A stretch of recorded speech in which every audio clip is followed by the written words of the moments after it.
কারণ আমাদের দলীয় পরিচয়, গোত্রীয় পরিচয়, এলাকার পরিচয়, ভাষাগত পরিচয় যাই হোক না কেন, সব পরিচয়ের বড় পরিচয় আমরা মুসলমান, আমরা আত্মসমর্পণকারী।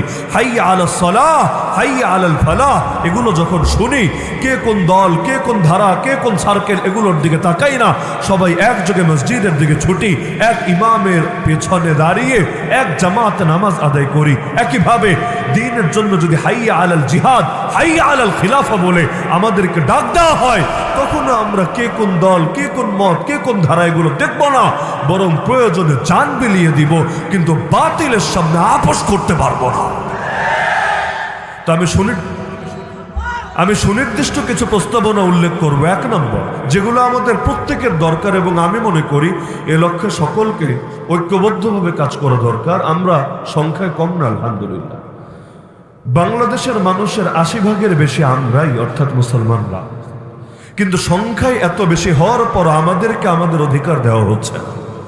বাংলাদেশের মধ্যে কত ডজন পতিতালয় খোলা, কে চেয়েছে এই পতিতালয়, কে আন্দোলন করেছে পতিতালয়ের জন্য, কে এর পক্ষে গণমত দিয়েছে, গণভোট দিয়েছে, গণরায় দিয়েছে?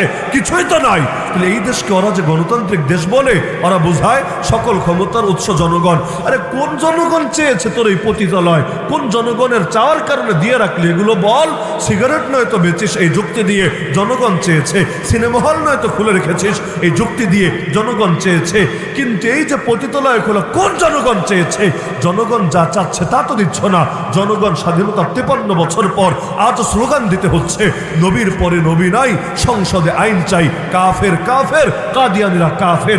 আরে এটা কি বলার বিষয়? এটা কি আমাদের নতুন করে আন্দোলন করে দাবি আদায়ের বিষয়? নবীর পর নবী নাই, এটা চাইতে হবে কেন? আরে যার কাছে চাইতে হয় সে নিজেকে ইমানদার দাবি করে কোন মুখে? একদিকে বলবে তাহাজ্জুদও পড়ে, একদিকে বলবে ফজরের পর ইয়াসিনও পড়ে, একদিকে হজও করবে, ওমরাও করবে, নিজেকে জামানা রাবেয়া বসরি দাবি করবে, আবার তাকে বলতে হবে কাদিয়ানীদের কাফের ঘোষণা করো, নবীর পর নবী হতে পারে না, এই আইন পাশ করো। আরে লজ্জা লাগে এই স্লোগান দিতে। ওর যদি ঈমান থাকে, ঈমানের দাবিতেই তো সে বাধ্য এই আইন বাস্তবায়ন করতে।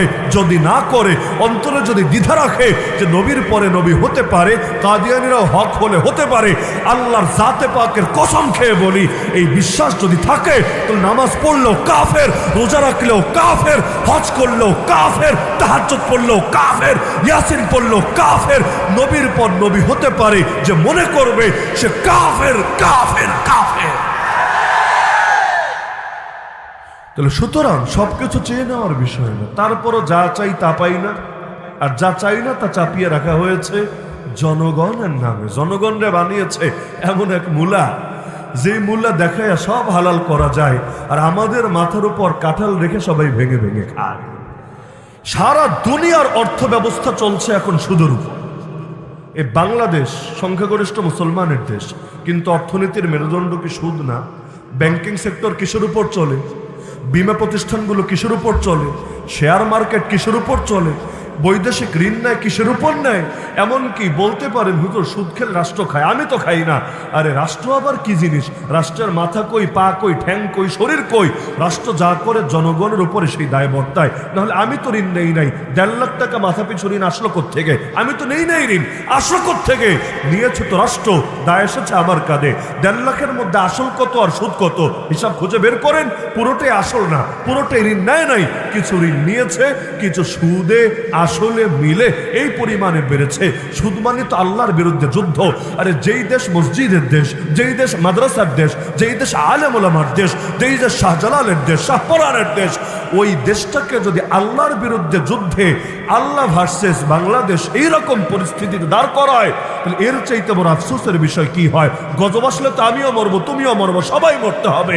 তখন কার কি ওজোর এটা দেখা হবে না। যখন পাপ ব্যাপক হয়, জাতির উপর, গোটা জাতির উপরই গজব নেমে আসে। তাহলে যা চায় তা দেয় না, যা চায় না তা দিয়ে রেখেছে। এই যে ইহুদিরা, আপনি ঘেটে দেখেন, আজকে আপনি গবেষণায় নামে, আমি চ্যালেঞ্জ করে বলতে পারবো, ওরা আজও পর্যন্ত নিজেদের মধ্যে সুদি লেনদেন করে না। গোটা দুনিয়াকে বিভিন্ন ইজমের নামে, বিভিন্ন মতবাদের নামে সুদের মূলা ধরিয়ে দিয়েছে, কিন্তু নিজেরা নিজেদের ভেতর সুদি লেনদেন করে না, ওরা বোঝে সুদ মানেই জুলুম, সুদ মানেই বৈষম্য, সুদ মানেই হলো গরিব আরো গরিব হবে, ধনী আরো ধনী হবে, সমাজের মধ্যে ব্যবধান আর বৈষম্য বাড়বে। ওরা নিজেদের ভেতর সুদি লেনদেন করে না, সারা দুনিয়ার উপর চাপিয়েছে। আমেরিকা খুব তো নারীর ক্ষমতায়নের গল্প শোনায়, এমনকি মানবাধিকার, আরে মানুষের অধিকার নিয়ে কত চিন্তিত তারা। ঢাকায় পর্যন্ত এখন মানবাধিকার কমিশনের, এই জাতিসংঘের মানবাধিকার কমিশনের অফিস খুলতে চায়। বাহ, কত এসকো! এই দেশের মুসলমানের অধিকার নিয়ে তারা কাজ করবে। যদিও ওদের মানবাধিকার বলতে আমার অধিকার আপনার অধিকার বুঝায় না, বুঝায় ট্রান্সজেন্ডারদের অধিকার, শরীফাদের অধিকার, যতগুলো নাস্তিক আছে এগুলোর অধিকার, কাদিয়ানীদের অধিকার, হিজবুত তৌহিদের অধিকার, যত জায়গায় ভেজাল ওগুলোর অধিকার, যেখানেই কালো সেখানেই যেমন প্রথম আলো, ওই টাইপের অবস্থা আর কি। ভালো মানুষের অধিকার নিয়ে আর টেনশন করে না, খুব অধিকার নিয়ে সচেতন। ভালো কথা। বাংলাদেশের বয়সই মাত্র 53, আমেরিকার গণতন্ত্রের বয়স 200 বছর, 46 জন প্রেসিডেন্ট, এখন যে আছে জো বাইডেন 46তম প্রেসিডেন্ট। এই 3 দিন পর নির্বাচনে পাশ করে যে আসবে ও হবে 47তম প্রেসিডেন্ট। আগামীটা রাখেন, এই বিগত 46 জনের মধ্যে 200 বছরে একটা মাত্র নারীকে ক্ষমতায় বসালো না কোন যুক্তিতে? সারা দুনিয়ার না খুব নারীর ক্ষমতায়নের গল্প শোনাও, বাংলাদেশ নিয়েও তোমাদের গর্বে পড়লে গর্ভবতী হয়ে যাওয়া অবস্থা। বাংলাদেশে প্রধানমন্ত্রীও নারী, দেখো বিরোধী দলীয় নেত্রীও নারী, সংসদের স্পিকারও নারী, খালি জাতীয় মসজিদের খতিব পদটা বাকি। সুযোগ পেলে ওইটাও দিত নারী, ওইটাও দিত, বলতো দেখ 100% নারীর ক্ষমতায়ন নিশ্চিত হয়েছে, সব জায়গায় নারী আর নারী। তোর দেশে নারী কই রে ভাই? হ্যাঁ, এখন বলতে পারেন হুজুর কেউ মনে হয় সিন্ডিকেট করেছে, সিন্ডিকেটের সুযোগ নাই। আমরা ভোট করি তাহাজ্জুদের টাইমে, মার্কিনীরা তো আর তাহাজ্জুদের টাইমে ভোট করে না। আমাদের নীতি আলাদা, ওদের নীতি আলাদা। আমাদের নীতি হলো শুভ কাজে দেরি করতে নাই। তো ভোট দেওয়া তো একটা শুভ কাজ, দেরি করার কি দরকার? দেওয়া তো লাগবেই। তো সেই রোদের মধ্যে পুরে না দিয়ে শেষ রাতে দিলে ভালো না? কারণ শেষ রাতে আল্লাহ দুনিয়ার নিকটবর্তী আসমানে থাকেন, আল্লাহ বান্দাকে ডাকতে থাকে। তো সেই সময় শুভ কাজ ছেড়ে আল্লাহর কাছে দোয়া করলে আর কি লাগে? এই নীতি আমাদের নীতি হতে পারে, মার্কিনীদের নীতি তো আর না। ওদের নীতি যদি না হয়, ওরা নারীকে ভোট দিল না কেন? ইতিপূর্বেও নারী দাঁড়ায় নাই, হিলারি ক্লিন্টন তো এই যে কয়দিন আগেও তো দাঁড়ালো, দিল না কেন? ডাল মে কুছ কালা হয়। তার মানে আমরা বুঝি না বুঝি, বুখারীর হাদিস ওরা ঠিকই সামনে রেখেছে।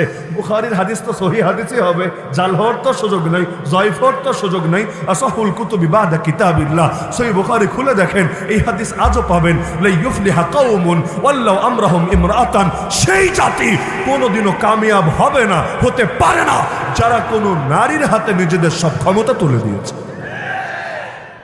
তো অতীতে এই কাজ করে নাই, যদি আগামীতে করে, যদি এবার করে, সম্ভাবনা আছে।